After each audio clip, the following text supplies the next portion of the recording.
When the sky bruises purple and black over the dense timberlines of the Pacific Northwest, the air pressure drops, making your ears pop. But the violent phenomena inside those clouds may serve a different function.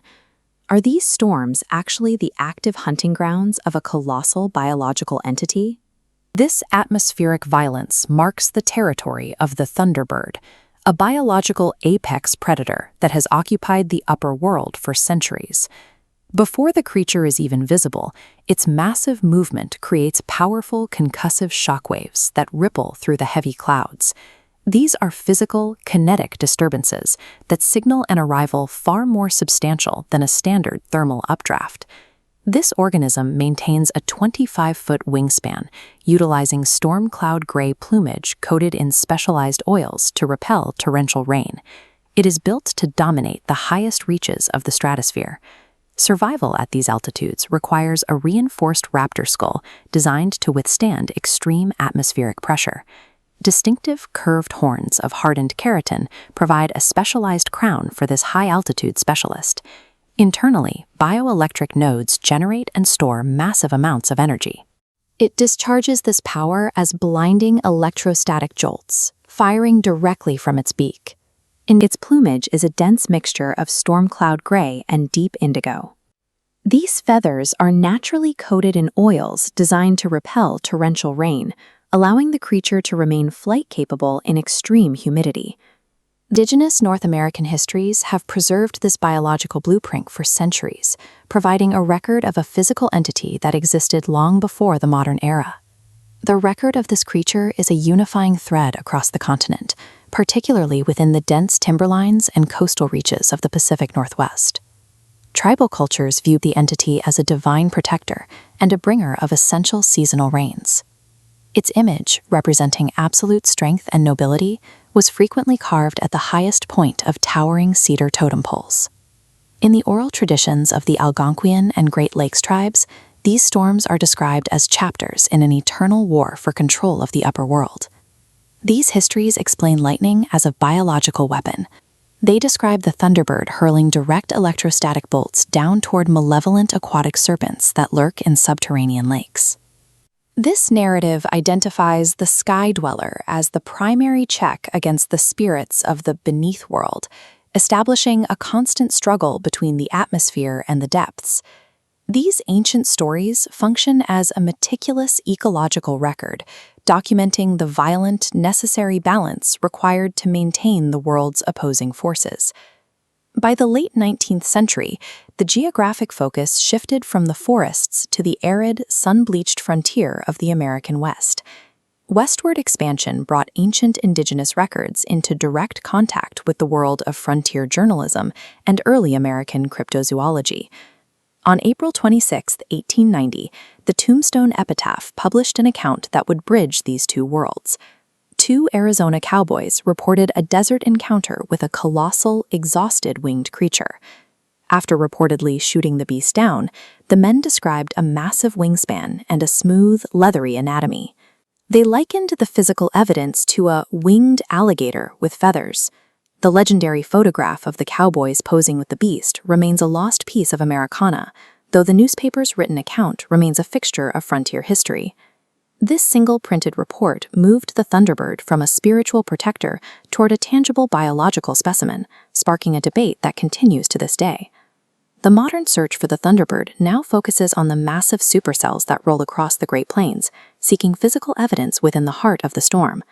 Today, extreme weather tracking teams utilize high-resolution Doppler arrays and atmospheric AI to map high-altitude pressure changes with unprecedented detail. Researchers monitoring storm dynamics have documented an anomalous pressure zone moving independently of standard wind currents, echoing flight patterns from ancient lore. These anomalies generate localized electrostatic bursts, with energy signatures distinct from the surrounding storm's electrical activity.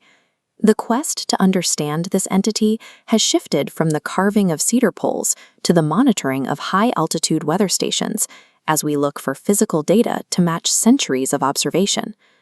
Whether interpreted as a cosmic deity or a measurable atmospheric anomaly, the Thunderbird remains a persistent symbol of our enduring human drive to master the mysteries of the violent sky.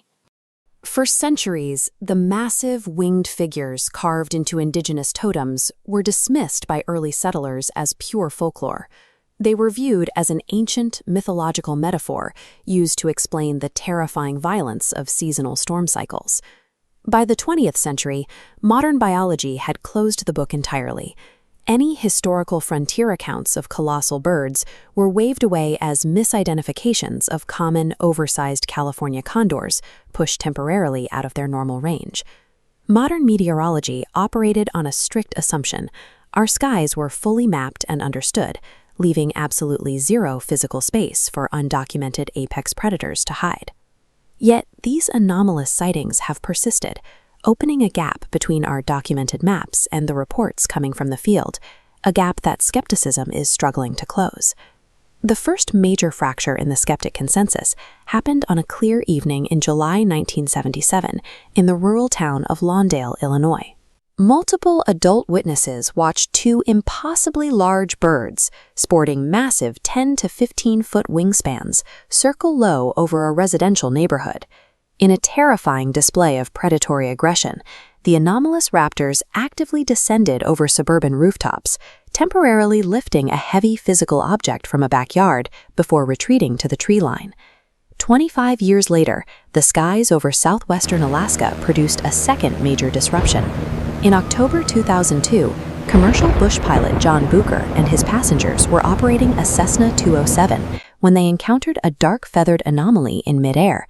Bucher explicitly described the creature flying parallel to his window as being the size of a small airplane, estimating a wingspan over 14 feet. This sighting did not happen in a vacuum.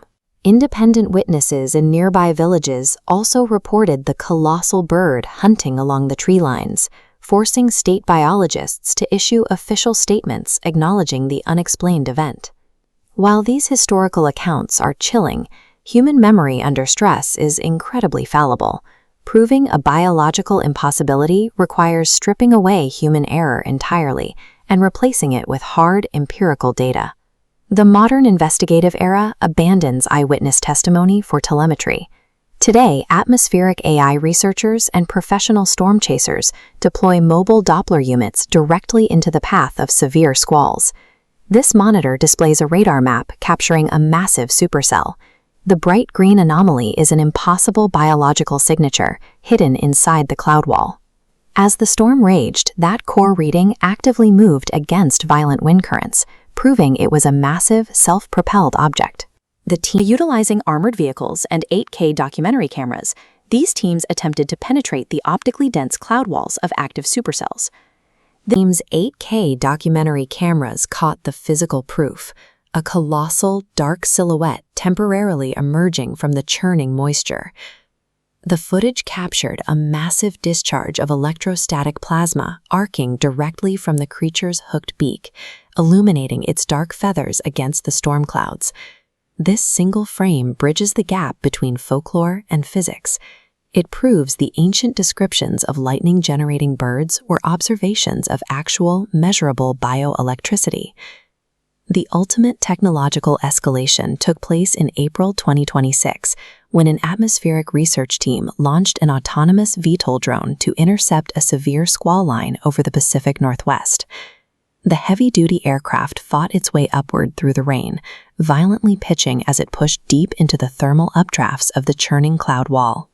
The drone's 4K hyperspectral sensors successfully locked their digital targeting brackets onto the chest and curved horns of a 25-foot biological cryptid, its feathers visibly crackling with residual plasma. In a critical automated maneuver, the drone executed a flight path directly through the creature's turbulent aerodynamic wake. From that turbulent air, the drone successfully extracted a high-altitude atmospheric eDNA sample. The resulting genetic sequence yielded a fully unclassified massive avian profile. This high-altitude sequence provides a permanent, verifiable record of the creature's existence.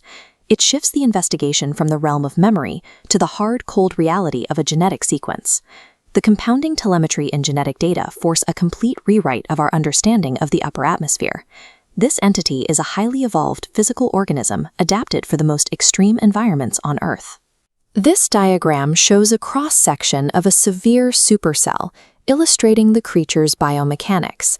It utilizes the massive upward force of violent thermal updrafts to support its immense weight, while its natural bioelectric plasma allows it to camouflage perfectly within surrounding lightning strikes. These severe weather systems act as the primary migratory corridors for the species, offering the specific aerodynamic and electrical conditions required for a predator of this scale. Modern meteorological teams are now monitoring these digital weather displays with a completely new understanding of the data they are analyzing. The next time you look up at the apocalyptic swirling clouds of an approaching supercell, consider what might be hidden inside that massive scale. The hard evidence compiled over the last 2 decades is a stark reminder of our incredibly limited understanding of our own biosphere. As meteorological teams continue to probe the upper atmosphere, the empirical frontier of our skies remains dangerously uncharted. Consider what might be hidden inside the clouds the next time a severe storm rolls into your town.